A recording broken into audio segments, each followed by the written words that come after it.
Prince Harry's new royal war from Prince William blow to palace memo denial. The Duke of Sussex team has hit back over claims that the palace was aware of his trip to Canada, which awkwardly fell at the exact same time as Prince William's big tour. There's never a peaceful day at the palace. When Prince Harry reunited with his cancer-stricken father for the first time in 19 months, a fresh glimmer of hope broke through. Could this secret afternoon tea meet-up mean peace was finally on the horizon? Now the fragile progress that the Sussex camp made with the palace at a secret peace summit over the summer seems to be in tatters, with both sides briefing against each other once more, bringing the late Queen's famous recollections Mayberry statement back to the fore. 2 weeks ago, Prince William was moments from touching down in Brazil for his biggest solo job yet as future king. The 5-day visit for this year's Earthshot Awards was jam-packed with engagements, with hundreds of people turning up to catch a glimpse of William. He met with conservationists, delivered a speech at COP30 and even went into full dad mode while holding a 10-month-old baby and chatting to locals. But the high-profile event was somewhat overshadowed by the announcement that Harry too was planning his own trip, at the exact same time. As William landed, he was reportedly greeted with the news that his estranged brother would be traveling to Toronto, Canada, taking part in a number of events with veterans to mark Remembrance Day. That same week, Harry released a passionate letter about what it means to be British, despite self-exiling to the States. So the heir and the spare found themselves championing causes closest to their hearts, thousands of miles away from each other but inadvertently competing on the world stage. As royal watchers and commentators made a meal of the awkward clash, Harry's team were forced to issue a statement to clarify that the Duke was not trying to upstage his brother with the announcement. Instead, Team Sussex said that the timing was all down to Harry's personal security. But tensions are still rumbling on, as sources at the palace now say they weren't informed ahead of time of Harry's trip despite his claim to the contrary. In response to the initial backlash, Harry's team explained that his overseas trips can only be announced at certain times on the advice of personal security advisors, as the prince is not afforded the same level of security and protection as other working members of the royal family. A spokesperson for the Duke also said that Harry was in Canada for remembrance events, the dates of which Harry has no power over. The Duke's office then later said that the palace had been informed in advance of the Canada trip as a courtesy. But now royal sources have claimed they didn't get the memo, sparking confusion on whether it was sent and who to. A source told The Times that it was a bit rump to assert the palace had been informed when nobody at either Buckingham Palace or Kensington Palace seemed to have gotten any advanced notice of the trip before it was announced to the media. It remains unclear who was told of Harry's visit, but the Mirror has contacted his team for clarity. That weekend, as Princess Kate and Prince George joined the King and Queen at the poignant Festival of Remembrance in London to honor the sacrifices of our armed forces, Harry was out partying the night away with Meghan at Kris Jenner's James Bond-themed birthday party. Photos of the Sussexes emerged on Remembrance Sunday morning, with Harry wearing a posh black tuxedo and poppy. But the behind-the-scenes snaps vanished as quickly as they had been posted, with Kim Kardashian mysteriously removing photos of Harry and Meghan inside the event from her socials. Speculation ran wild, but then it was claimed that Meghan and Harry did not agree that pictures of them taken inside the bash could be publicly shared, according to People, the couple's favored U.S. publication.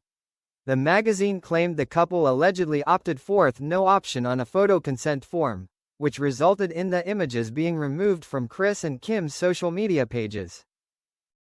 However, a source close to the event has since refuted the claim, telling the Daily Mail there were no consent forms, leading to renewed confusion as to why the photos vanished. That same week, the Duke of Sussex raised eyebrows with an essay titled The Bond, the Banter, the Bravery, What It Means to Be British, by Prince Harry. Reflecting on remembrance and the war fallen in the letter, he also recalled how the banter of the mess, the clubhouse, the pub, the stands are the very things that make us British. But behind the romanticism, one communications specialist suggested that the essay contained several clues about his future plans. Judy James drew attention to one paragraph in particular written by Harry, which reads, Though currently, I may live in the United States, Britain is, and always will be, the country I proudly served and fought for. The banter of the mess, the clubhouse, the pub, the stands, ridiculous as it sounds, these are the things that make us British. I make no apology for it. I love it, she told the Mirror.